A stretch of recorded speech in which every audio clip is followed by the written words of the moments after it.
तर डी म्हणजे डोपामाइन, ओ म्हणजे ऑक्सिटोसिन, एस म्हणजे सिरोटोनिन आणि ई म्हणजे एंडोर्फिन्स. ओके, तर अशा प्रकारे हे 4 हॅपी हार्मोन्स आहे. त्याचं शॉर्टकट मी केलंय डोस, म्हणजे आम्ही आनंदी हार्मोनचा आज डोस घेतलाय, म्हणजे आम्ही शिकलोय, आज आम्ही अवेअर होणार आहे. तर थोडक्यात सिरोटोनिन हे जे हार्मोन आहे हे आनंद टिकवण्यासाठी काम करतं. डोपामाइन हे हार्मोन आहे ते आनंदाच्या कृती वाढवतं.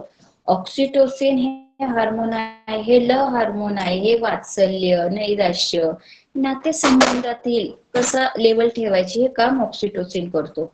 एंडोर्फिन्स काय करतो, तर आपल्या शरीरात जे भावनिक शारीरिक वेदना होतात तर अशा वेदना कमी करण्याचं काम हे एंडोर्फिन